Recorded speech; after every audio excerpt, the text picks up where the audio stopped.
오늘은 출애굽기 25장 23절부터 40절입니다. 그 중에서 37절부터 40절까지입니다. 등잔 7을 만들어 그 위에 두어 앞을 비추게 하며 그 불 집게와 불똥 그릇도 순금으로 만들지니 등잔대와 이 모든 기구를 순금 1달란트로 만들되 너는 삼가 이 산에서 내게 보인 양식대로 할지니라. 아멘. 오늘 말씀의 제목은 성막기구가 주는 의미 교훈입니다. 출애굽한 이스라엘 백성들의 최종 목표는 약속의 땅 가나안이었습니다. 가나안 땅에 정착해서 하나님의 복을 누리며 사는 것을 원하셨던 거죠. 그런데 그 땅에 들어가기 전에 성막 건축의 중요한 임무가 주어졌습니다. 하나님의 임재의 상징인 성막과 함께 하나님의 말씀에 순종하며 살아가는 훈련이 필요했기 때문입니다. 우리는 성막의 기구들을 만들라고 하시는 하나님의 뜻을 통해서 여기에 들어있는 의미의 교훈이 무엇인지 오늘 배울 수 있기 원합니다. 먼저 지성소 다음으로 거룩한 곳인 성소에 빛이 될 도구들에 대한 청사진이 제시되었는데요. 첫 번째가 진설병을 두는 상입니다.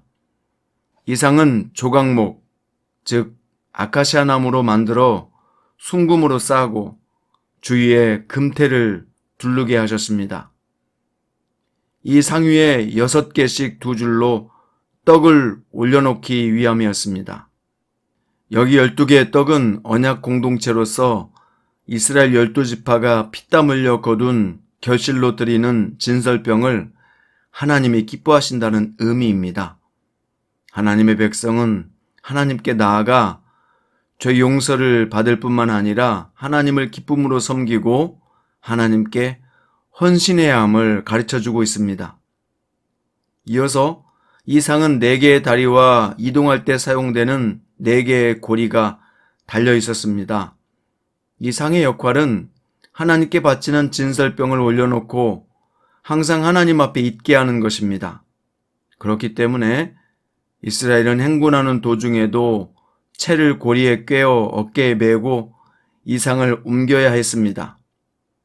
하나님의 백성은 항상 하나님의 임재를 의식하며 어디에서 무엇이든지 하나님의 영광을 드러내는 삶을 살아야 함을 우리에게 말씀하고 있습니다.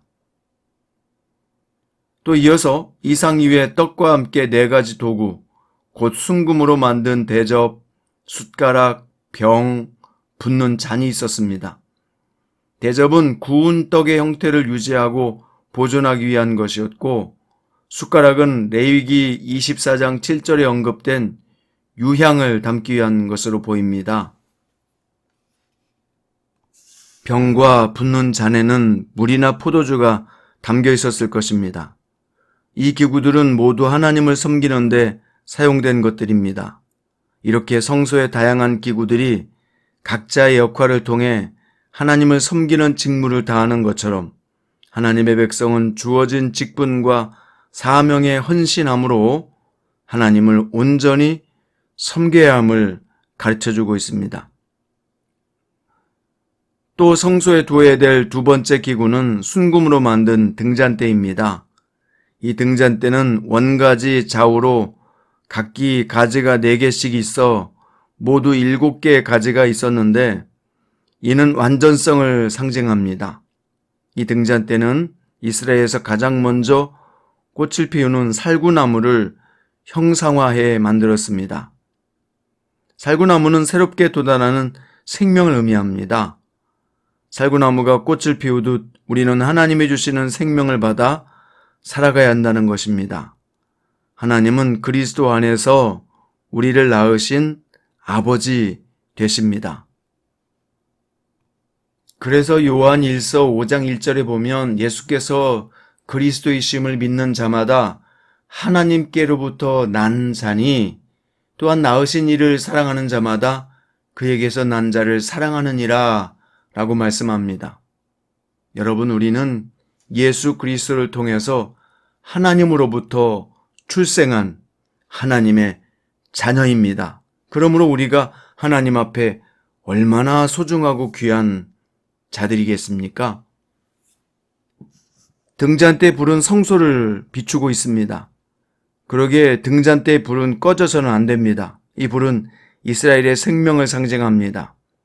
등잔은 한 덩어리의 순금으로 연결해 만들어야 했습니다.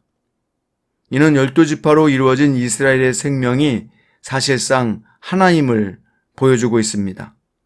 하나님의 백성은 그리스도 안에서 생명의 빛을 받아 온 세상을 비추어야 합니다. 항상 이 빛이 꺼지지 않도록 해야 하는 것입니다. 오늘 말씀의 결론입니다. 이스라엘 백성이 주기적으로 진설상 위에 떡과 포도주를 드린 것 같이 우리 역시 하나님 앞에서 기쁨으로 봉사하고 섬겨야 합니다. 등잔대 빛이 이스라엘의 생명을 밝히고 어두운 성소 안을 환하게 비추었듯 우리 역시 이 땅에서 어둠을 몰아내고 하나님 나라의 생명을 온전히 드러내야 하는 것입니다. 이것이 바로 성막을 통해 배우는 의미 교훈입니다. 오늘은 예수께로 가는 길이라는 책에 나와 있는 내용의 일부를 읽어드리겠습니다. 거룩함으로의 부르심이란 무엇일까요? 그것은 보이는 구별을 뜻하지 않습니다. 겉으로는 차이가 없습니다. 세상 사람들의 좋은 친구와 이웃 되기 위해 세상 사람들과 똑같은 옷을 입고 똑같은 음식을 먹고 똑같은 이웃이 되어 살아가지만 오히려 보이지 않는 영역에서 다른 것이 거룩함입니다. 겉은 다르지 않지만 보이지 않는 영역이 다른 선교사적 삶이 거룩함입니다. 예수님도 이 땅에 사실 때 사람들과 별반 다르지 않으셨습니다. 평범한 유대인 가운데 유대인으로 사셨고 그들이 입는 옷을 입으셨고 그들이 먹는 음식을 드셨습니다. 하지만 예수님의 마음속에 있는 것은 뚜렷하게 구별되었습니다. 예수님의 생각이 달랐고 꿈과 목표, 가치관, 삶의 우선순위가 달랐습니다. 예수님은 걸어가는 인생길의 방향, 세상을 보는 눈, 사람을 대하는 태도가 달랐습니다. 다른 것은 똑같은데 예수님 속에 있는 것이 달랐던 것입니다. 그것이 예수님의 구별됨이요 거룩함입니다. 하나님의 말씀으로 내면이 거룩해지고 겉이 아니라 속이 다른 것, 이것이 바로 주님이 우리에게 요청하시는 거룩함입니다. 이렇게 살 때 주변 사람들이 저렇게 살아가는 사람도 있구나 라고 감탄하며 우리를 부러워하고 닮아가려고 할 것입니다. 우리는 이 다름을 통해 이 세상을 거룩하게 살아가는 구별된 주님의 교회가 되어야 합니다. 그렇습니다. 오늘 이 책에서 말하는 것처럼 바로 우리는 세상 속에 거하는 사람들이지만 예수님처럼 분명 세상과 구별된 거룩함을 가지고 살아야 될 성도입니다.